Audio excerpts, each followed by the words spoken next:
Hello दोस्तों, आज मैं एक्सप्लेन करने वाली हूँ new released anime series Honor of Kings, जिसके स्टोरी लाइन काफ़ी अमेजिंग है। साथ ही साथ इसके एनिमेशन भी बहुत ज़्यादा ज़बरदस्त हैं। इस सीरीज में हमारा मेन कैरेक्टर है ली बाई, जो स्वॉर्डमैनशिप में बहुत ज़्यादा माहिर है। साथ ही साथ उसे पोइट्री करने का भी बहुत शौक है। इस सीरीज की स्टोरी लाइन है कि ली बाई अपने पेरेंट्स को खो देता है। उसके पेरेंट्स जहाँ रहते हैं वो शहर पूरी तरह से तबाह हो जाता है और वो पता लगाना चाहता है कि उसके पेरेंट्स के साथ आखिरकार क्या हुआ था। इसके पीछे कौन है, कोई डेमन या फिर कोई और। तो चलिए शुरू करते हैं फर्स्ट एपिसोड।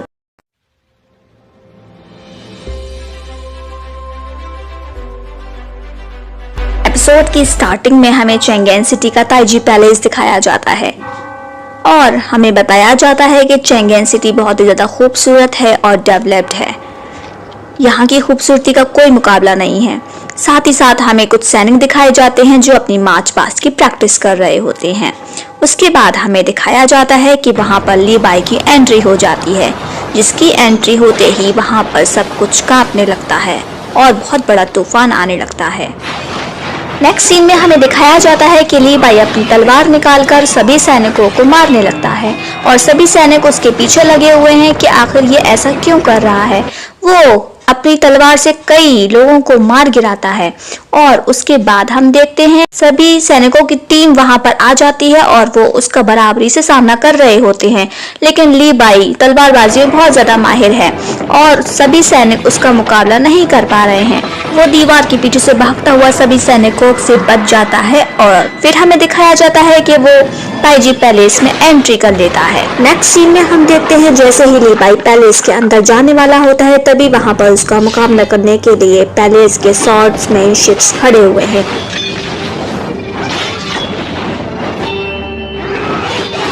वो इन सबको शानदार टक्कर दे रहा है क्योंकि वो 3 टेक्निक्स का यूज कर रहा है, speed of light, escape and short technique. तभी हम देखते हैं कि वहां पर ली यॉन फोंग आ जाती है, जो कि खतरनाक वेपन से ली बाई पर अटैक करती है, पर ली बाई उससे भी बच जाता है और उस पर अटैक करके उसे दूर फेंक देता है। ये सब देखकर वहां डी रेंजी आ जाता है। वो ली बाई को वेपन्स दिखाते हुए बोलता है, अगर तुमने एक कदम भी आगे बढ़ाया तो तुम यहाँ से बचकर नहीं जा पाओगे। ली बाई उसकी ये बात को इग्नोर करते हुए उसकी तरफ जोर से बढ़ने लगता है और उन दोनों में बहुत जबरदस्त लड़ाई दिखाई जाती है। इसी के साथ एक न्यू कैरेक्टर शेंगवान की एंट्री होती है, जो उस लड़ाई को देख रही होती है और पैलेस में से आवाज आती है, कौन है वहाँ। वो उसका जवाब देते हुए बोलती है, ली बाई, एक बहुत ही तगड़ा स्वॉर्डमैन जो कि आज पागल हो गया है। उसके बाद स्टोरी 10 डेज पास्ट में चली जाती है, जिसमें हमें दिखाया जाता है कि चेंगेन सिटी में एक गेट टुगेदर हो रहा है, जिसमें सभी लोग इनवाइटेड थे, जिसमें हम बहुत ही बड़ा ग्राउंड और बहुत ब्यूटीफुल मून देखते हैं और वहाँ पर बहुत सारे लोग भी मौजूद हैं, जिसमें कि musicians, violinist, singers, poets, dancers और भी बहुत अलग अलग तरह के टैलेंटेड लोग आए हुए हैं जो अपने टैलेंट को शो कर रहे हैं।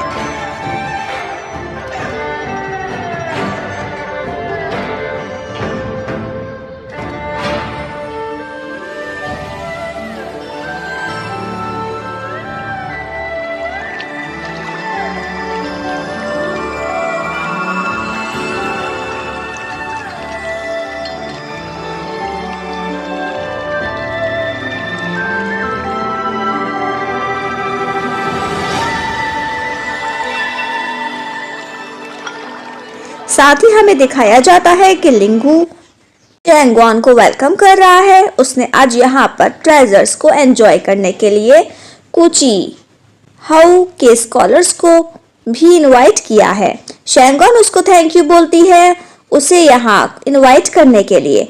तभी हम वहाँ पर ली जुंगी, जो कि सेक्रेटरीट का हेड है, को देखते हैं, जो लिंगू से फंक्शन स्टार्ट करने के लिए बोलता है और ये सुनकर लिंगू बोलते हैं, मैंने सुना है लिंगू ने ली बाई को भी इनवाइट किया है, हम उसी का इंतजार कर रहे हैं। मिस्टर लिंगू बोलता है कि ली बाई एक इंट्रोवर्ट है, पता नहीं वो आएगा या नहीं, कुछ नहीं कहा जा सकता। शेंगवान शॉक होते हुए पूछती है, ली बाई। तभी ली जुंगी बोलते हैं, क्या तुमने कभी जोग गेट पर लिखी हुई पोएम्स नहीं पढ़ी, वो उसी ने तो लिखी है। वो बोलती है अच्छा वो तो बहुत ज्यादा पैशन से भरी हुई है, वेरी इंटरेस्टिंग। इस हिसाब से तो उसे एक झगड़ालू आदमी होना चाहिए। ल्यूकू बोलता है सही कह रही हो, वो बहुत ही ज्यादा घमंडी है, तो यहाँ कैसे आएगा। हम वहां पर लीबाई की आवाज सुनते हैं जो बोल रहा है खाना और जेट तो अच्छे नहीं लग रहे हैं, मुझे तो लगा था यहाँ और जबरदस्त जाम पेश किया जाएगा जिसे पीकर मैं हमेशा के लिए खो जाऊंगा। तभी लीबाई की एक जबरदस्त एंट्री होती है जिसको देखकर सारी लड़कियां पागल हो जाती हैं। वो बोलती है ये तो बहुत टैलेंटेड है और वो आ गया। सभी लड़कियां उससे पूछने लगती है कि क्या मैं तुम्हें याद हूँ, पर लीबाई उन सबको इग्नोर करता है। नेक्स्ट सीन में हमें दिखाया जाता है कि ल्यूक लीबाई से पूछते हैं मैंने सुना है कि तुमने शर्त लगाई थी कि अगर किसी ने भी तुम्हें 3 मूव्स में हरा दिया तो तुम उसके लिए एक पोएम लिखोगे, क्या वो ऑफर अब भी वैलिड है। ये सब सुनते ही लीबाई अपनी पोएट्री मूव स्टार्ट कर देता है और अपनी सोर्ड भी निकाल लेता है और हम देखते हैं वहां सब अपनी अपनी सोर्ड्स निकालकर उस पर हमला करने लगते हैं। लेकिन लीबाई पोएट्री करते करते सभी का मुकाबला बहुत ही शानदार तरीके से कर रहा होता है। इस लड़ाई में ली कोई भी शामिल हो जाते हैं और आखिरकार वो सभी हारे जाते हैं। ये सब देखकर सभी लोग लीबाई को शाबाशी देने लगते हैं। लिंगू भी उसकी तारीफ करते हुए उसके पास आने लगता है। तभी लीबाई उससे बोलता है मैंने सुना था यहाँ पर ट्रेजर्स भी होंगे, तो मैं यहाँ पर कैसे नहीं आता। ये सुनकर लिंगू हंसता है और बोलता है देखो ये सभी शानदार ट्रेजर्स। सबसे पहले वो उसे फ्रैग्रेंट फाइन ब्रू दिखाता है जिसे देखकर लीबाई बोलता है ये तो बहुत ही प्योर है, लेकिन मैं इससे बेटर कुछ लूंगा। और वो दूसरे ट्रेजर्स देखने लगता है। तभी वो वहां पर एक पेपर देखते हैं जिसमें बहुत ही सुंदर हैंड राइटिंग लिखी थी और वो बोलता है सेम क्या ऐसे ही इसी तरह से राइटर भी अपनी फीलिंग्स को लिख सकता है। वो ये सब बात करते हुए एक पर्पल लाइटिंग वाली सोर्ड पर देखता है और वो बोलता है ये वाकई बहुत ज्यादा खूबसूरत है। तभी लिंगू उससे बोलता है अगर ये तुम्हें पसंद आई तो तुम इसे ले सकते हो।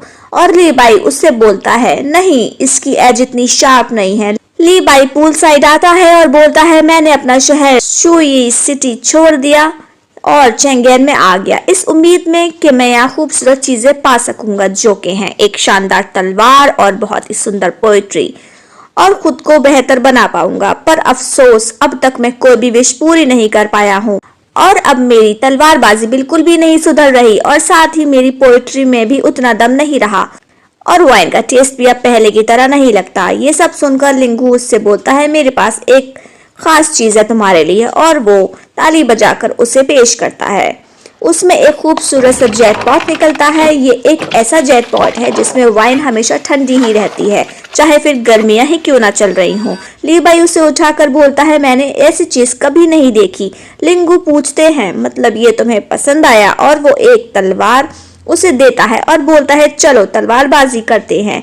मैं तुमसे जीत तो नहीं पाऊंगा लेकिन बस मजे के लिए करता हूँ।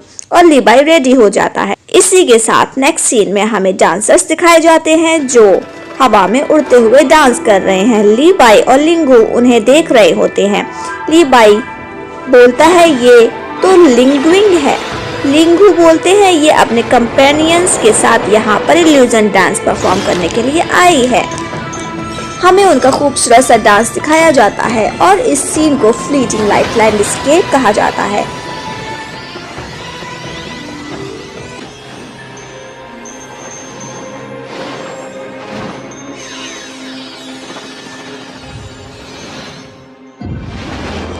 तभी मिस्टर ली और लिंगू दोनों हवा में उड़ने लगते हैं और अपनी तलवारबाजी का प्रदर्शन करने लगते हैं। लिंगू और लीबाई एक शानदार तलवारबाजी करते हुए नजर आते हैं जिसमें लिंगू भी उसे बराबर की टक्कर दे रहा है।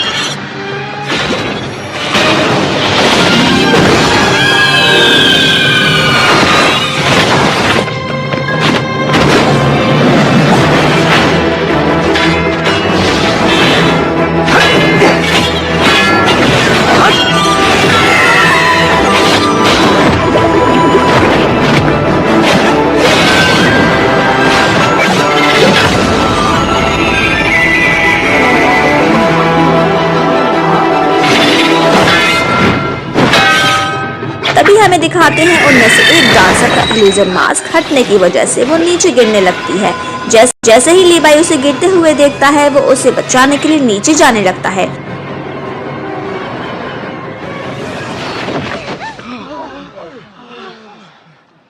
और फाइनली उसे बचा लेता है। वो लड़की लीबाई को थैंक यू बोलती है। सभी डांसर्स भी वहां आकर उससे पूछती हैं क्या वो ठीक है। लिंगू वहां खड़े होकर बोलता है हम अपने बढ़िया स्ट्रोक्स तो दिखा ही नहीं पाए। ये सुनकर लीबाई वापस से ऊपर उड़ते हुए जाता है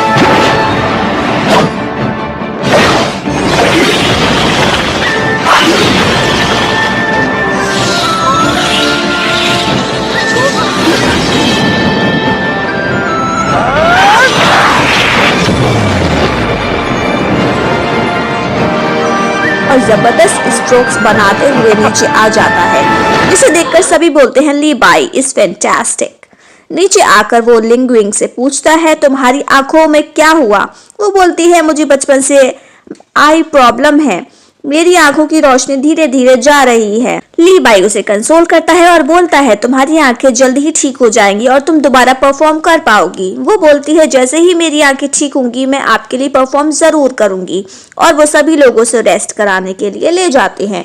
लिंगू लीबाई से बोलता है तुम फिक्र मत करो, इसकी आंखें ठीक होने के लिए मैं कुछ करता हूँ और वो उसकी आंखें ठीक कराने की जिम्मेदारी लेता है और वो उसे बोलता है तुम्हारी तलवारबाजी का वाकई कोई मुकाबला नहीं और वो उसे वाइन जेटपॉट देने लगता है और वो जेटपॉट ले लेता है। तभी लीकुई वहां आते हैं और लीबाई से बोलते हैं चलो हम साथ में पोएट्री करते हैं, पर लीबाई उसकी एक नहीं सुनता और वहां से चला जाता है।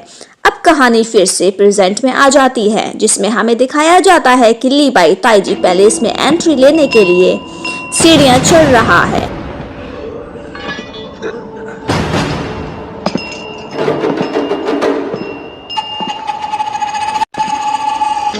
और वहां उसके सामने शेंगवान खड़ी है। वो उस पर अटैक करती है पर लीबाई के झटके में उसे भी चकमा देकर अंदर चला जाता है।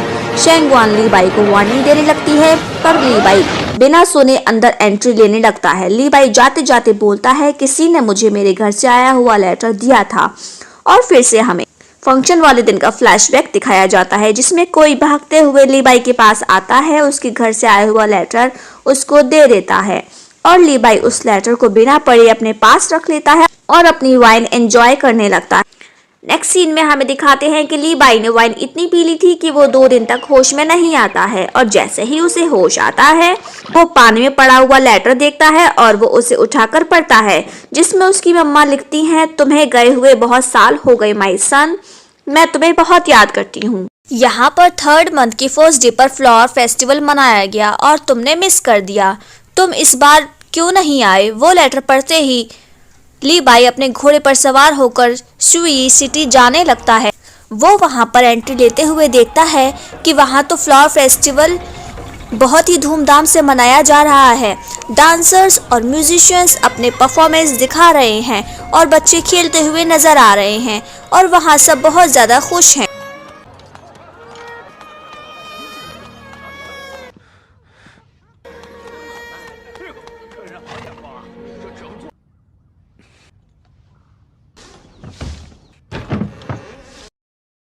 और वो अपने घर में जैसे ही एंट्री लेता है वहां पर एक बच्चा होता है और वो उसे देखकर उसके मम्मी पापा को बुलाने चले जाता है।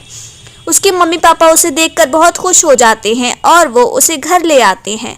उसकी माँ उसको बोलती है तुम्हारे पापा ने तुम्हारे लिए वाइन तैयार की है। वो बताता है मेरे दोस्त ने मुझे ये वाइन जेटपॉट दिया है जो वुडन गॉड से काफ़ी अच्छा है। ये सुनकर उसके पापा को गुस्सा आ जाता है। तभी उसकी माँ उस बात को इग्नोर करते हुए बोलती है तुम कितने पतले हो गए हो, लगता है वहाँ का खाना तुमको पसंद नहीं आता है और हमारे पास तो इतने पैसे भी नहीं हैं जो तुम्हें दे सके। लीबाई बोलता है नहीं माँ, वहाँ सब बहुत अच्छा है। ये सुनकर उसके पापा बोलते हैं कि शुई भी कुछ कम नहीं है, यहाँ क्यों नहीं रुक जाते। उसकी माँ उसके बाप के पास जाती है और बोलती है वो अभी अभी आया है, आप ये सब बातें क्यों कर रहे हैं। वो कहते हैं कि हम पीढ़ियों से बिजनेस करते आ रहे हैं, इसको यहाँ होना चाहिए हमारा बिजनेस संभालने के लिए। उसकी माँ बोलती है वो चेंगेन सिटी में अच्छी तलवारबाजी सीखने और पोएट्री बनाने गया है। उसके फादर को ये दोनों काम यूजलेस लगते हैं और वो बोलते हैं कि ये तो बेकार के काम है। और ये सब सुनकर लीबाई को गुस्सा आने लगता है और तभी उसकी माँ बोलती है चुप हो जाओ, ये खाने का टाइम है। और वो बोलती है तुम्हारे फादर ने जो वाइन बनाई है तुम उसे एक बार टेस्ट तो करो। उसके पापा बोलते हैं ये बेस्ट ग्रेप वाइन है जो चेंगेन सिटी में नहीं मिलेगी। लीबाई हंसते हुए बोलता है फाइनेस्ट वाइन तो इस जेट पॉट में ही मिल सकती है और वो उसमें से वाइन पीने लगता है और उसके फादर अपनी वाइन पीने लगते हैं और लीबाई वहां से उठकर चला जाता है।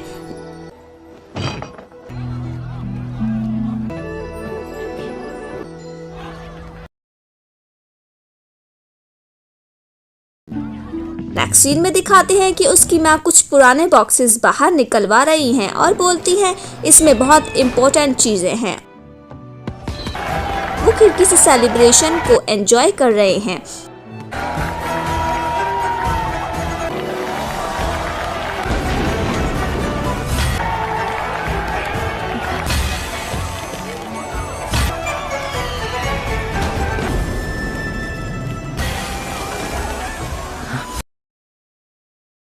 और वो फेस्टिवल को एंजॉय करने बाहर चले जाते हैं। तभी वहाँ पर वो ज़बरदस्त पटाखे एंजॉय करते हैं। वो उस फेस्टिवल में एक बाप बेटे की बातें सुनता है जिसमें वो पूछता है आज क्या है पापा। उसके पापा बोलते हैं आज तो फ्लावर फेस्टिवल है।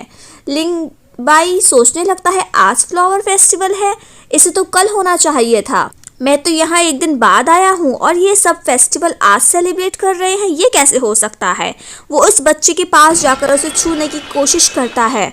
तभी उसका जेटपॉट टूट जाता है और इसमें से एक मैजिकल फायर निकलने लगती है।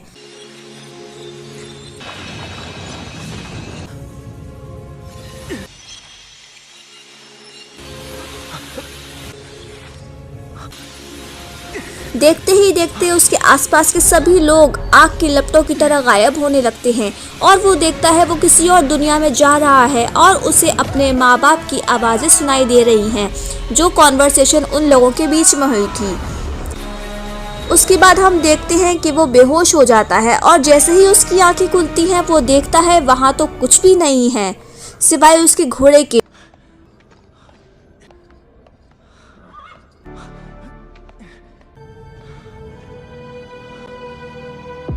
वो इधर उधर भागकर जानने की कोशिश करता है कि उसके शुई सिटी में ये सब क्या चल रहा है, यहाँ सब ख़त्म कैसे हो गया। वो जैसे ही ऊपर जाता है उसे वहाँ पर चेंगेन सिटी का फ्लैग मिलता है और उसे अब समझ में आ जाता है कि उसके सिटी के बर्बाद होने के पीछे चेंगेन सिटी का हाथ है और इसलिए वो ताइजी पैलेस में अपनी सिटी में हुए हमले का बदला लेना चाहता है। यहाँ पर हमारा एपिसोड दी एंड होता है। आपको क्या लगता है कि चेंगेन सिटी में ये सब किसने किया होगा? कमेंट में ज़रूर बताइए। तब तक के लिए हंसते रहिए, मुस्कुराते रहिए।